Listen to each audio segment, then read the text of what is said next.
नमस्ते साथियों, स्वागत है आपका विकास की पाठशाला में। हम पढ़ रहे थे समास। समास का यह दूसरा भाग है, दूसरी वीडियो है। और जिन्होंने पहली वीडियो ना देखी हो वो पहली वीडियो जरूर देखें ताकि आप अच्छे से समझ पाए। तो कल हमने पढ़े थे बहुव्रीहि समास और द्वंद्व समास। समास का शाब्दिक अर्थ क्या था? संक्षिप्त करना या छोटा करना। और सबसे जरूरी चीज क्या थी कि समस्त पद में दो पद होते हैं। कितने पद होते हैं? दो। तो आज हम पढ़ेंगे द्विगु समास। परिभाषा पहले पढ़ लेते हैं। पूर्व पद संख्यावाची हो तथा समूह या समाहार का बोध कराए, यह परिभाषा है। पूर्व पद संख्यावाची हो तथा समूह या समाहार का बोध कराए, वहां द्विगु समास होता है। संख्यावाची यानी कि काउंटिंग, नंबरिंग। पहला जो पद है उसमें एक संख्या हो और वो संख्या किसी समूह का बोध कराए, किसी समाहार। समाहार यानी कि जहां पर चीजें मिलती हैं, जहां पर चीजों का समाहार होता है, उसका बोध कराए। उदाहरण से समझते हैं। जैसे चौराहा लिखा, चौराहा में दो पद हैं, मैंने विग्रह करके लिखा चो और रहा, यानी कि चार और रास्ते। जहां पर चार रास्ते मिलते हैं, जहां चार रास्तों का समाहार होता है, तो चौराहा का विग्रह क्या होगा? समास विग्रह क्या होगा? चार राहों का समाहार। कौन सा समास हुआ? द्विगु। एक और उदाहरण देखते हैं। अष्टाध्यायी, अष्ट जमा में अध्याय, यानी कि 8 अध्याय, 8 चैप्टर, 8 भाग। तो विग्रह क्या होगा? 8 अध्यायों का समूह। 8 अध्याय मिला दिए गए हैं। कौन सा समास? द्विगु समास। शताब्दी हम पढ़ते हैं मैथमेटिक्स में, गणित में, शताब्दी या सेंचुरी। शत जमा में अब्द, अब्दों। शत का मतलब 100 और अब्दों का मतलब वर्षों, ईयर्स। तो 100 वर्षों का समूह या 100 अब्दों का समूह। कौन सा समास? द्विगु समास। और उदाहरण है मेरे पास नवग्रह, 9 ग्रहों का समूह। पंचतंत्र, 5 तंत्रों का समूह। अठन्नी, अठन्नी लिखा मैं जानकारी दूं, 16 आने होते हैं 1 रुपए में। 1 रुपए में कितने आने होते हैं? 16 है। तो अठन्नी में कितने हुए? अठन्नी आधी है, 8 आने। तो 8 जमा में आने, 8 आनों का समूह अठन्नी। फिर चवन्नी, अठन्नी में 8 है तो चवन्नी में कितने हुए? 4। 4 आनों का समूह। पंजाब, 5 जमा में आब। आब का मतलब पानी भी और आब का मतलब नदी भी। 5 नदियों का समूह या समाहार। कौन सा समास? द्विगु समास। कौन सा समास? द्विगु समास। अब एक और चीज मैं आपको बता दूं। अब आप कहेंगे कि कल हमने बहुव्रीहि समास पढ़ा। बिल्कुल पढ़ा। अब उसमें दशानन था। हमने वहां तो पढ़ा 10 हैं आनन जिसके, अर्थात रावण। कि अगर मैं कहूं 10 आननों का समूह, तब क्या होगा? क्योंकि संख्या तो वहां पर भी है और आनन मुख। पहली बात, जो बहुव्रीहि समास है उसके जितने भी उदाहरण हैं वो सारे के सारे योग रूढ़ शब्द होते हैं। कौन से शब्द होते हैं? योग रूढ़ शब्द। अतः सबसे पहले तो उन्हें बहुव्रीहि समास ही माना जाए। लेकिन यदि परीक्षा में वो जानबूझकर ऐसा पूछे कि 10 आननों का समूह कौन सा समास है, तो कौन सा होगा? द्विगु। और अगर वो ऐसे पूछे 10 हैं आनन जिसके, अर्थात रावण, तब कौन सा होगा? तब होगा बहुव्रीहि समास। जैसे पंचानन, 5 हैं आनन जिसके, अर्थात हनुमान। अब तो कौन सा हो गया? बहुव्रीहि। अगर वो कहे 5 आननों का समूह, अब कौन सा हो गया? द्विगु। तो ये चीज आपको ध्यान में रखनी है कि वो विग्रह कैसे करता है, कैसे विग्रह करके पूछता है। अगर पूछता है 10 आननों का समूह तो द्विगु, अगर कहता है 10 हैं आनन जिसके अर्थात रावण, तब कौन सा हो गया? बहुव्रीहि। तो ये था दोस्तों द्विगु समास, और मैं उम्मीद करता हूं आप बेहतर तरीके से समझ पाए होंगे। द्विगु समास के बाद हम चर्चा करेंगे कर्मधारय समास पर। पहले परिभाषा पढ़ लेते हैं। दोनों पदों में, पद तो हमने बता रखे हैं कि प्रत्येक समस्त पद में कितने पद होते हैं? 2।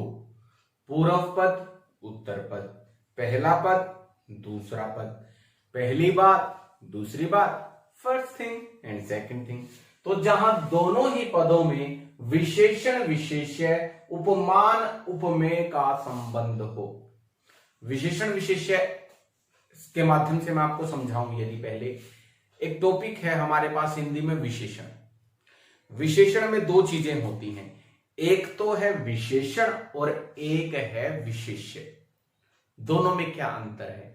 जो विशेषण है वो विशेषता प्रकट करता है, किसी की भी विशेषता जो बताए, संज्ञा और सर्वनाम की जो विशेषता बताए वह क्या है? विशेषण। और विशेष्य क्या है फिर?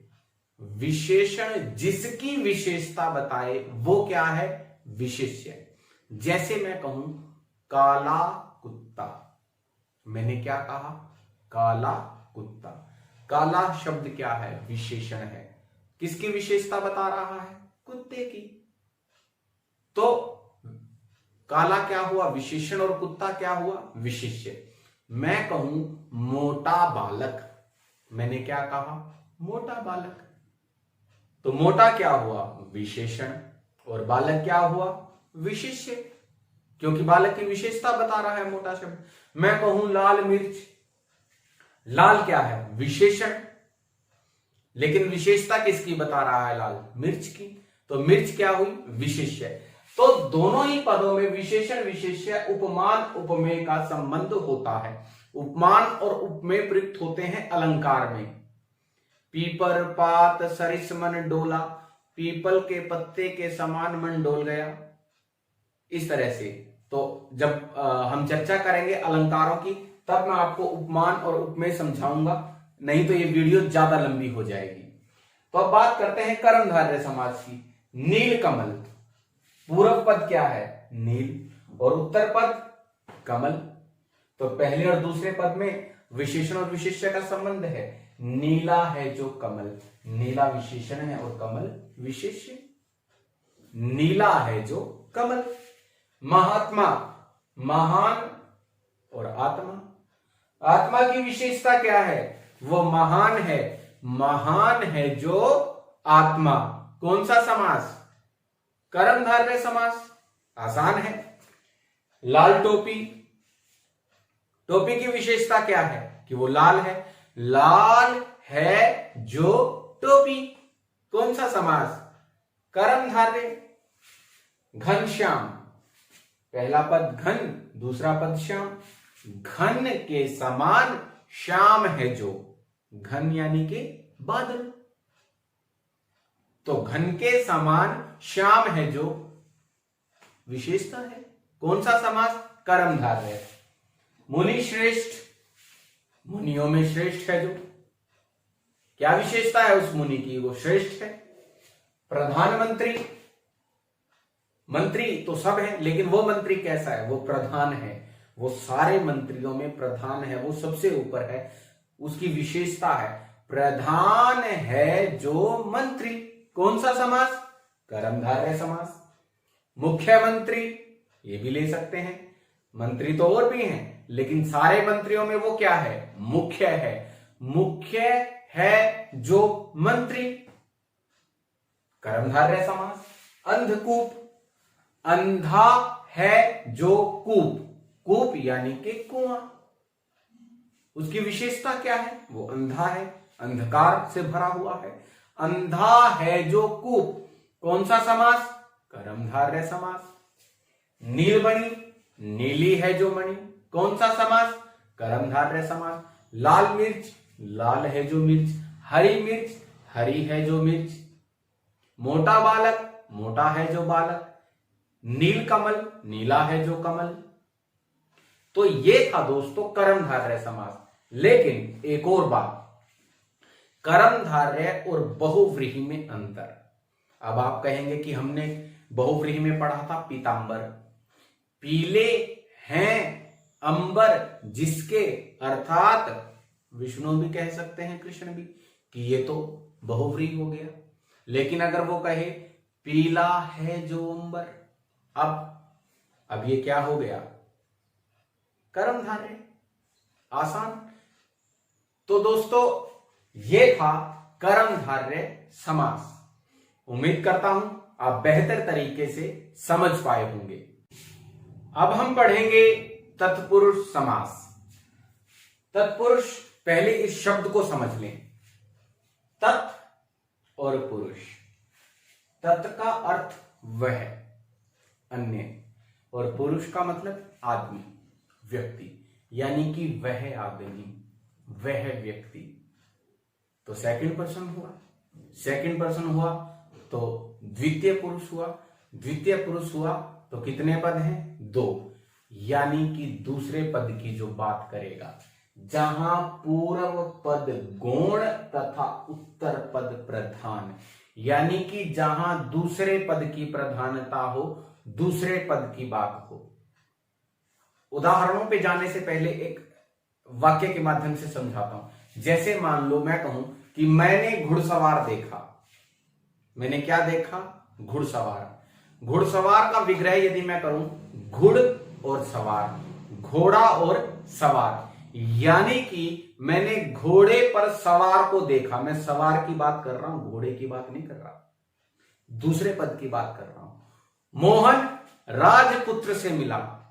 राजा के पुत्र से, राजा से नहीं मिला, पुत्र से मिला, यानी कि दूसरे पद की बात है। जहां दूसरा पद प्रधान हो, दूसरे पद की प्रधानता हो, उत्तर पद प्रधान हो, वहां तत्पुरुष समास होता है। आपने कारक चिन्ह पढ़े होंगे, नहीं पढ़े तो आगे की कक्षाओं में हम उन पर भी चर्चा करेंगे। कारक चिन्ह होते हैं 8। कितने होते हैं? 8। कर्ता ने कर्म को करण से संप्रदान के लिए, अपादान से जुदाई, संबंध का के की, अधिकरण में पर, और संबोधन हे अरे री। तो जो कारक चिन्ह हैं, जो इनके विभक्ति चिन्ह हैं, इनका प्रयोग होता है तत्पुरुष समास में। लेकिन सबका नहीं, 2 को छोड़ देना है आपने। सबसे पहले कर्ता, सबसे ऊपर जो है, और उसके बाद संबोधन जो सबसे नीचे है। जो बीच के 6 हैं, कर्म को करण से संप्रदान के लिए, अपादान से जुदाई, संबंध का के की, अधिकरण में पर, इन 6 का प्रयोग होगा। और तत्पुरुष के भेद कितने हो गए? 6। तत्पुरुष के भेद कितने हैं? 6। तो हम समझते हैं तत्पुरुष। राजपुत्र, राजा का पुत्र, संबंध है। सेनापति, सेना का पति। लोकप्रिय, लोगों में प्रिय, लोगों की बात नहीं कर रहा, उसकी जो लोगों में प्रिय है। डिब्बाबंद, डिब्बे में बंद। शरणागत, शरण में आया हुआ या शरण में आगत। परलोक गमन, परलोक को गमन। भूखमरा, भूख से मरा। जन्मांध, जन्म से अंधा। गुणहीन, गुण से हीन, गुण ही नहीं है उसके पास, गुणों से हीन है। मालगाड़ी, माल की गाड़ी। युद्ध भूमि, युद्ध के लिए भूमि। स्नान घर, स्नान के लिए घर। विद्यालय, विद्या के लिए आलय, जहां पर विद्या प्राप्त की जाती है। लक्ष्यहीन, लक्ष्य से हीन। रोग मुक्त, रोग से मुक्त। गंगा तट, गंगा का तट। तो ये था तत्पुरुष समास। तो आप और भी उदाहरण आपके पास जो किताबें हैं उनमें से पढ़ लें, और यदि समझ ना आए या कोई परेशानी आपको हो रही हो तो कमेंट बॉक्स में लिखें, ताकि मैं उन्हें पढ़ूं और आपकी समस्याओं का समाधान हो सके। ये था तत्पुरुष समास। दोस्तों, अब हम करेंगे बात अव्ययी भाव समास की। अव्ययी भाव समास, पहले परिभाषा एक बार पढ़ लें। पूर्व पद, पूर्व पद मैंने बताया था कि पूर्व पद को हम पहला पद भी बोल सकते हैं या पहली बात आप कह सकते हैं, जहां पूर्व पद अव्यय हो या उपसर्ग हो और समस्त पद अव्यय के रूप में काम करे। अब इस परिभाषा को समझ लो पहले थोड़ा सा। अव्यय क्या होते हैं? अव्यय होते हैं अविकारी शब्द। क्या होते हैं? अविकारी शब्द। वे शब्द जिन पर लिंग, वचन, काल, कारक, क्या क्या बताया मैंने? लिंग, वचन, काल, कारक का कोई प्रभाव ना पड़े। उदाहरण देता हूं, जैसे मान लो मैं कहूं धीरे धीरे। धीरे धीरे शब्द पर लिंग, वचन, काल, कारक का कोई प्रभाव नहीं पड़ेगा। जैसे मोहन धीरे धीरे चलता है। अब मोहन क्या है? पुल्लिंग है और एक वचन है। अगर मैं कहूं कि गीता धीरे धीरे चलती है, धीरे धीरे शब्द पर अब भी कोई प्रभाव नहीं है, जबकि लिंग बदल गया है।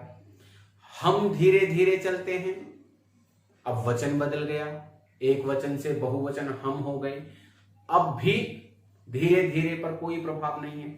सब धीरे धीरे चलते हैं, वह धीरे धीरे चलता है, बुढ़िया धीरे धीरे चलती है। इस धीरे धीरे शब्द पर कोई प्रभाव नहीं पड़ेगा, और जिन शब्दों पर लिंग, वचन, काल, कारक का प्रभाव ना हो उन्हें अव्यय कहते हैं। तो अव्ययी भाव समास में पूर्व पद अव्यय होता है और समस्त पद, पूरा का पूरा पद अव्यय का ही काम करता है। कैसे करता है? अब आप देखिए, जैसे यहां भरपेट है या भरसक है कि मोहन ने भरपेट खाना खाया, गीता ने भरपेट खाना खाया, सोहन ने भरपेट खाना खाया, हमने भरपेट खाना खाया, सबने भरपेट खाना खाया। इस शब्द पर कोई प्रभाव नहीं पड़ेगा लिंग का, वचन का, काल का, कारक का। तो ये शब्द जो अव्यय हो और समस्त पद अव्यय का काम करे, वहां पर अव्यय भाव शब्द होता है। और कई बार इनमें प्रारंभ में उपसर्ग भी होता है, जैसे प्र, बे, बा, नी, इन उपसर्गों का प्रयोग होता है। आजीवन, जीवन भर, कौन सा समास? अव्ययी भाव। आमरण, मरने तक, कौन सा समास? अव्ययी भाव। आजन्म, जन्म तक, कौन सा समास? अव्ययी भाव। बाकायदा, कायदे के अनुसार। बेकाम, बिना काम का। प्रतिदिन, हर दिन या हर रोज। प्रत्यक्ष, प्रति जमा में अक्ष, आंखों के सामने जो प्रत्यक्ष हो। भरपेट, पेट भरकर। भरसक, पूरी कोशिश के साथ। यथाविधि, विधि के अनुसार। दिनों दिन। एक और चीज मैं बताऊं आपको, जहां पर रिपीटेड वर्ड यानी कि शब्दों की पुनरावृत्ति हो, जहां शब्दों की पुनरावृत्ति होगी, जहां रिपीटेड वर्ड्स होंगे, वहां पर भी अव्ययी भाव समास होगा। जैसे दिनों दिन, दिन दिन पुनरावृत्ति है। रातों रात, रात ही रात, रात रात। हाथों हाथ, हाथ ही हाथ, हाथ हाथ। बीचों बीच, बीच बीच। तो ये भी कौन सा समास है? अव्ययी भाव। तो दोस्तों, ये थी हमारी समास की कक्षा। हमने सभी समास पढ़े और मैं उम्मीद करता हूं आपने बेहतर तरीके से समास समझे होंगे। आप सभी का विकास की पाठशाला से जुड़ने के लिए बहुत बहुत धन्यवाद। हमारे साथ जुड़े रहें। इसी तरह से आपको हर विषय की वीडियोस उपलब्ध होती रहेंगी। आपका पुनः बहुत बहुत धन्यवाद। शुक्रिया।